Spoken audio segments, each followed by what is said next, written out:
When you have someone that close to you that's suffering and they're dying, you get a pretty good glimpse of what unconditional love is. You keep running at it. You keep running at seeing something so horrific happening to someone that you love so much.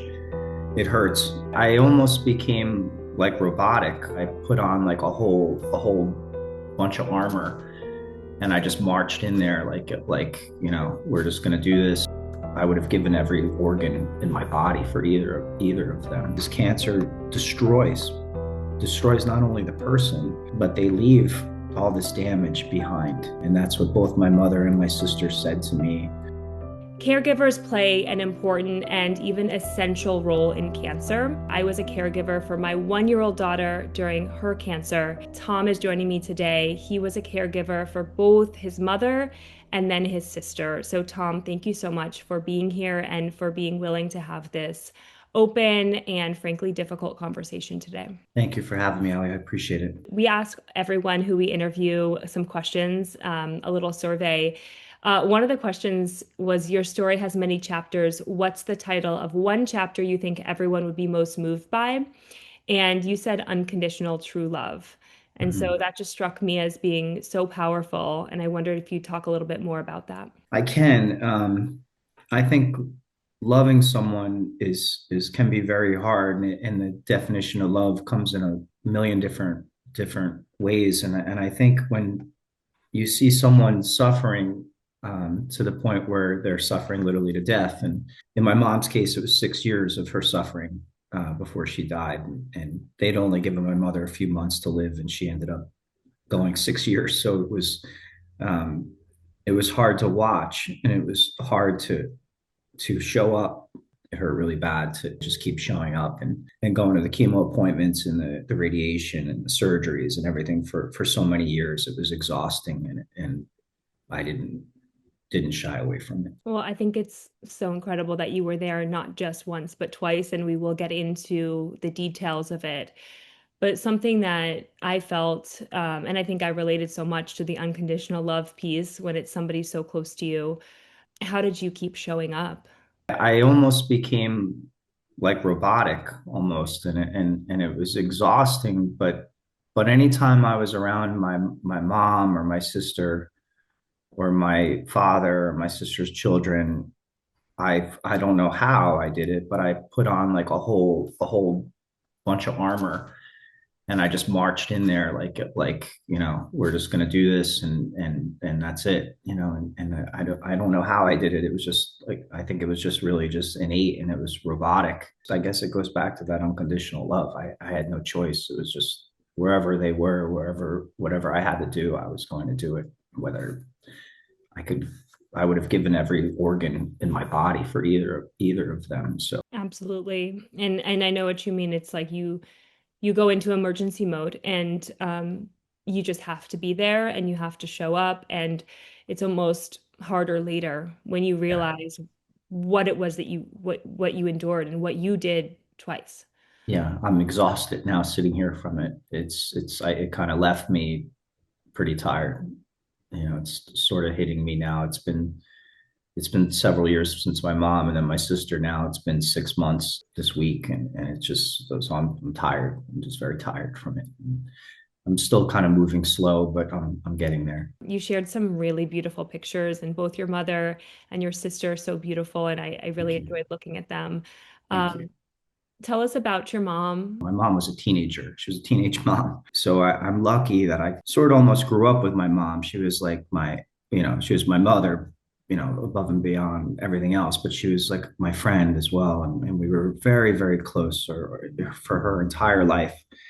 Um, I was very much a mama's boy with my mom, and she was just a great person. She was really the most loving human I've ever met in my life by far. And I'm sure everybody says that about their mom, but my mom, had the most beautiful soul. And even in the face of her death and everything, she just faced it with grace and bravery. And she had a really tough life towards the end. Her brother was 48 and he died of a heart attack.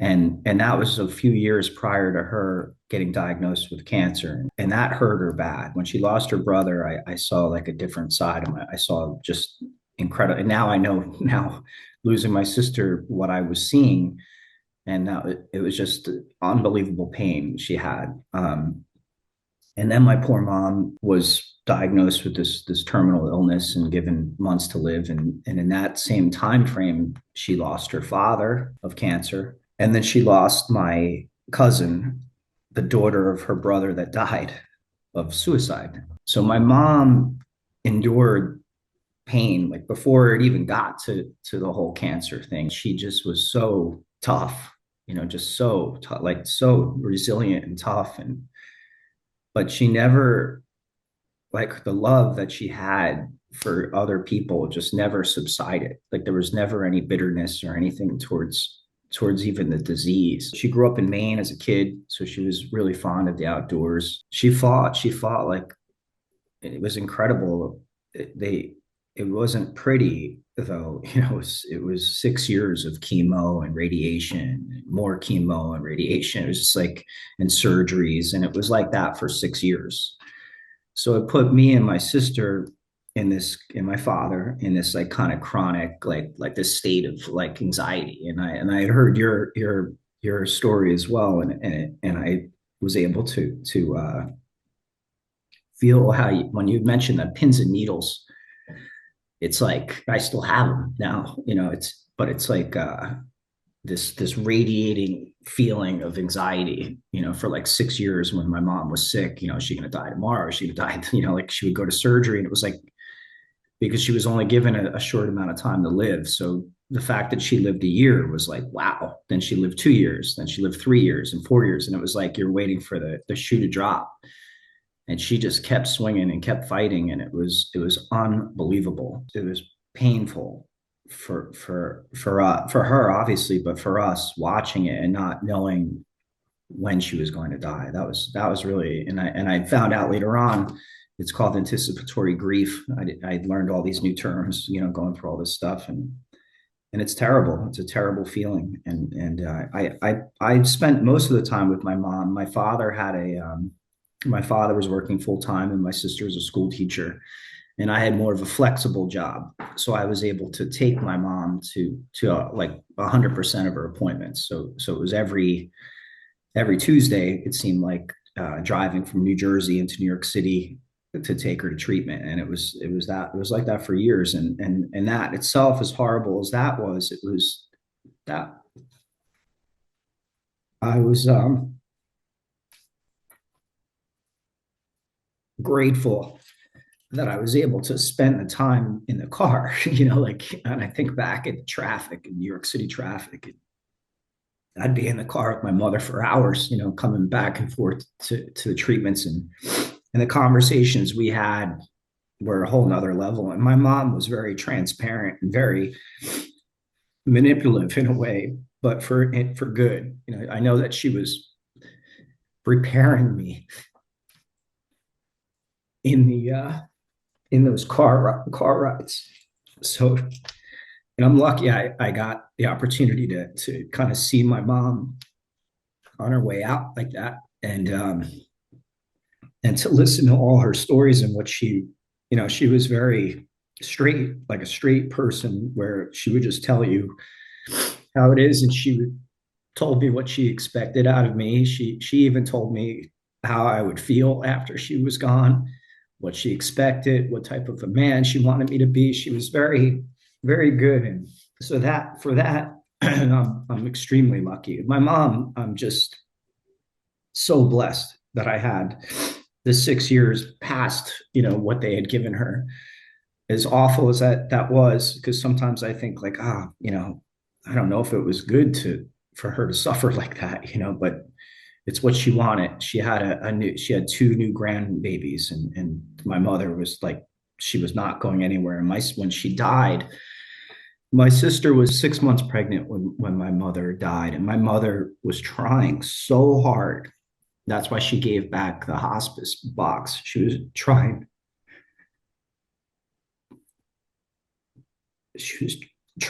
to make it for my sister. knowing that, my sister being pregnant and everything that was going to hurt her. And she told me that, she told me that.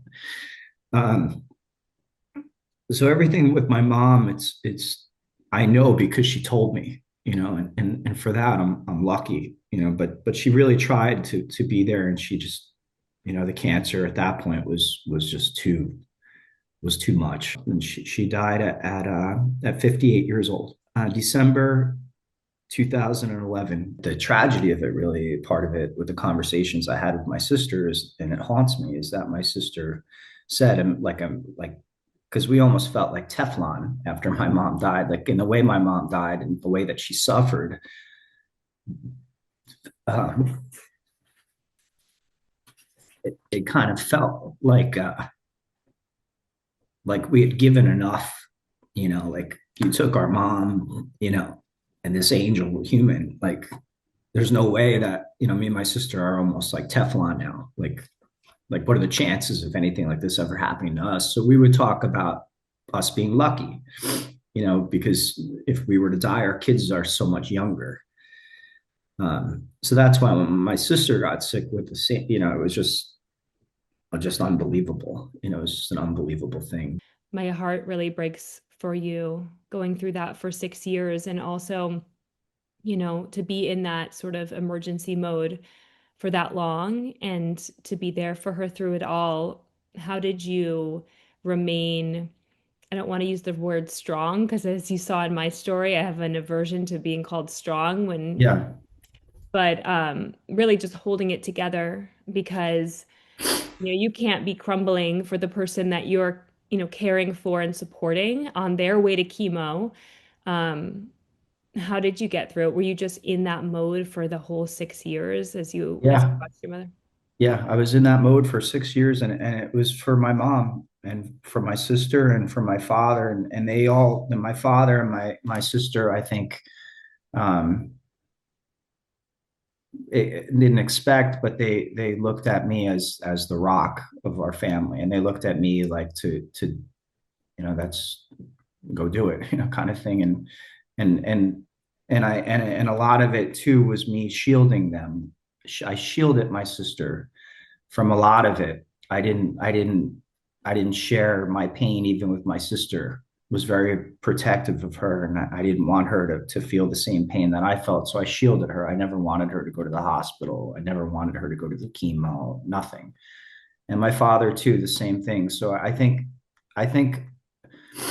shielding them from it all and trying to protect them from what I was seeing, like at the hospital, and all the crazy stuff they were doing to my mom, drove me to continue doing it, knowing that they were sort of, protected from it, and they weren't really like in the front of it. That kept me going, and that kept me strong. Yeah, and you talked about going into the hospital and I know I personally, and I'm sure you do too, have these vivid memories of just sitting in the waiting room, waiting for the chemo infusions, and then trying not to look around, but imagining all the other people and their stories, and no one wants to be there, and you're there. Um, did you feel that as well? Yeah, absolutely. It was horrible. It was in New York City, Sloan Kettering. Everyone heard of that cancer place, and that's where we were, and it was awful seeing everyone, and really, what would hurt a lot when I would see the children, that was, that's why when you're watching your story, it was just seeing these little babies and these toddlers going through, that was brutal. But with my mom, yeah, it became a routine. I mean, I ended up knowing the people in the kitchen. I ended up knowing the security when you walked in. We were there literally. We were there every week for years, and it wasn't like there was no period of time, excuse me, where my mom went into remission or anything. And the horror is when I had to go back to the same hospital for my sister. Because I spent so much time there. I think you could blindfold me, and I'd be able to walk through Sloan Kettering and show you wherever everything is. I'd be able to show you everything. I cried in the same bathroom about my sister that I did about my mother to hide from them so they wouldn't see me. She had stomach pain. She went to so I don't know whatever type of doctor she went to, and they actually were able to see the mass, and they discounted it, and and and that was it. And my mother was very athletic and very in tune with her body and stuff, and she didn't feel right, and she got a second opinion, and then it was, all the sirens and stuff started going off, and then we ended up at Sloan Kettering, and then next thing you know, she's in emergency surgery to have this massive, grapefruit sized tumor removed from her body, and it was terminal cancer. So I remember where I was sitting. I remember it. Yeah, I remember like it was yesterday where I was sitting in Sloan, and the doctor came out to talk to us, and told us, what was going on, and it was a nightmare. And then that was the start. That was the start. It was just then it didn't stop. It didn't stop until she died. I can only imagine.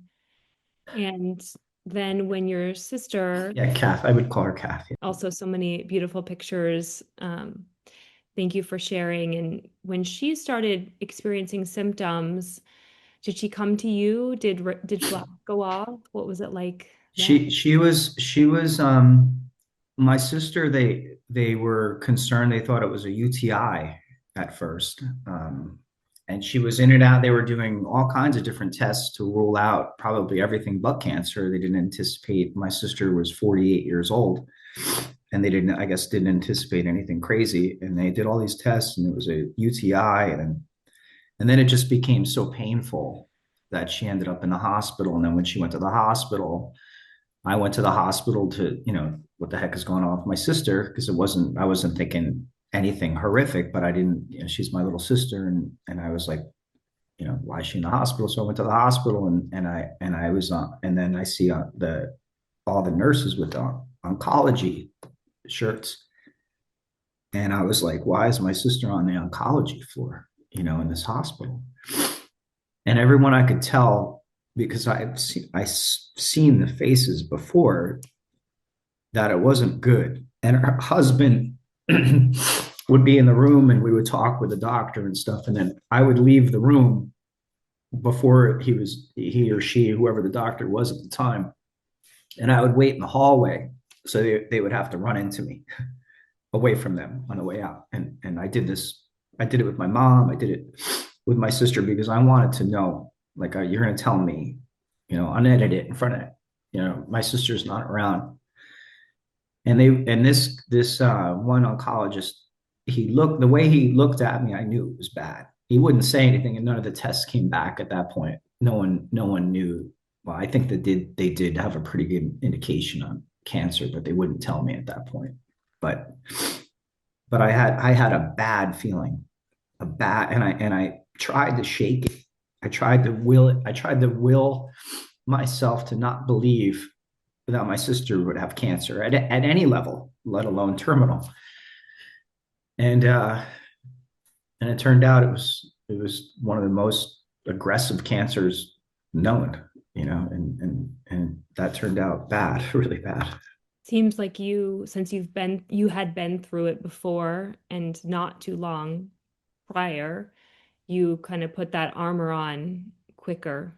Oh yeah, yeah. No, I was immediately prepared. I knew even my like fake facial expressions. I had it. I had the fake smile. I had the fake positivity. I had the fake everything. It was all smoke and mirrors, because I knew, from seeing my mom, how this ends, and seeing my little sister, beat up like that was like just like ripping up open a scar that certainly hasn't been healed fully, and probably never will be. But yeah, it was brutal. It was the whole thing was a nightmare relived, and my sister was getting care at Sloan Kettering, the same cancer hospital my mother was in, and going there, I recognized the security guard at the front desk was the same security guard that was there when my mom was going there. And it was just like, wow, like I can't believe I'm seeing this guy again. Like, and the same elevators, the same tile floor, the same wall coloring, everything was the same. And it just killed me. And I know I know because my sister told me that she felt terrible for me. My sister felt bad for me because she said she knew, that I was the one that was with my mom all those years at that same place. My sister didn't go there, so she didn't wasn't familiar with it. But my sister knew that I was, and and my sister apologized pretty much until she died, knowing that it was I was going to relive a nightmare. Um, just going in the same places, seeing the same things, and wheeling my sister around in a wheelchair like I did with my mom, and everything. It was just a very bad nightmare. I guess, bad nightmare. I relate to you. It's totally different, but I just those kind of images in your head that haunt you, and it's a form of PTSD of returning to a place that caused really intense trauma. And so to have to do it twice, I mean, and to have to hold it together again, through watching her go through treatment as well, what role did you play in her caregiving experience through her cancer? My sister, after my mother died, this is the type of family I'm blessed with. My sister, after my mother died, my sister built a house right across the street from our father, literally like from here to there, to be close to my father, to kind of like, make sure he's okay, because my father didn't remarry or anything. My mother and father were teenagers when they met each other, and they were married for just short of 40 years. Um, so my father, I think everyone kind of realized he was probably going to be by himself, and he was still young. My father was, I don't think he was 60 maybe at the time. He's still young. So my sister built a house right across the street from him, and raised her children there, so my father could be engulfed in my sister's family, and it was beautiful. Um, so when my sister got sick, I immediately moved in with my father across the street, and I was with my sister every day since from when she was diagnosed until she died.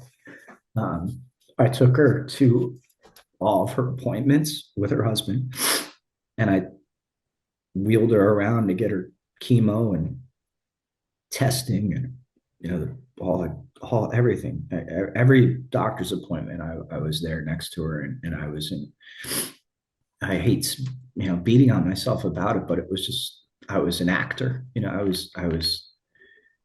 At that point, I knew I had read all the statistics. I knew how bad stage 4 bile duct cancer at the level that she had it was really bad, and I knew she didn't have long, and it was hard to pretend. And so that anticipatory grief again just came in like a monster. If I never cried in front of my sister, until I said goodbye to her. I never cried in front of her at any of the doctor's appointments. I was very vocal, very aggressive, very we're going to do this, we're going to do that. I was begging them to take, can't you take part of my liver? I would have, and I'm not saying it against any grandiose, heroic thing. Um, but I would have died for my sister, but I couldn't. So what I did was I just was with her every day. I was with her every single day at whether she was in the hospital. I would. be with her, or she was home. I was either in her house or I was across the street, and I would just go over and be with her and the kids and her husband and just try to just love her up. She called me a Velcro brother. She made fun of me that I was like that, but I was always like that. With she was my sister wasn't really. I don't know how to put it. Like, she wasn't my. I didn't look at her like my equal, and I say that not in not in a bad way, in a way that my sister was. She was my responsibility. Um, since I was a kid, I would always. There was no bully or anybody messing with my sister. That's for sure. And I guess at the end, not being able to do anything for her is what, as I sit here now, haunts me. It haunts me. I wish I could have done or something, but I couldn't. But I'm lucky I had her. And I know your sister and your mom are both so lucky that they had you by their side. And so you know that you did that. And I think that that is a lot, you know, Thanks. being there. And I know this is a hard conversation, and I'm sure this part is one of the hardest, but she had a child or a couple children. But My she, sister has three children, 13-year-old twins. She was pregnant with the twins when my mom died, and she has a 15. She has a boy and a girl, 13, and a 15-year-old daughter. So that's hard. And I look at them, that's my responsibility too now. It's to be there for them and to be there for my brother-in-law and to do whatever I can to try to make their life better. and like we said at the beginning of the conversation, this is still very fresh for you. And how long ago? It was only 6 months when your sister passed away. Yeah, my sister died on August 14th. It's all still raw, but I think it's better for you to and your audience to see someone fresh kind of out of it. And this is about as vulnerable as I could be, honestly. It's hard. It's very hard to talk about it, but I want to honor my sister. I want to honor my mother, and I want anyone else that's in that position of a caregiver or the aftermath of it to know that clearly they're not alone, and I wish I could take an ounce of weight off them. I really do, and that's why I'm here. Out of all the tragic stuff I with my mom, and even the cascading losses I had before that, leading up to my mom, up to this point, um, is it just be nice and loving, and life is, I don't think, is what people think it is. It really is just about who you love, and it's pretty basic. And if I could wave a magic wand, or if I could even give myself to eradicate cancer right now as we speak, I would, just for the benefit of everyone, including my family that I don't even have yet. Because it's a nasty disease. This cancer destroys destroys not only the person, but they leave all this damage behind. And that's what both my mother and my sister said to me when I would say, like, when my sister, I would trade with you, and she would say, I would never allow you, because I would do the same for you. I hope whoever listens to this just knows that I care about them, and I love them, and I wish them well in their journey, whatever it is.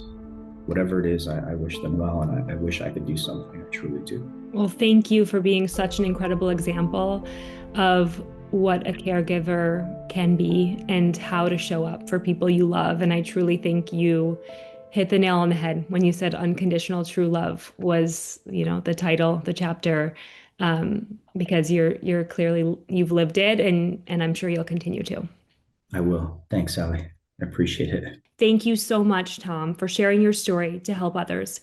We reference my story multiple times. If you'd like to see that, I'll link it right here on your screen. See you there.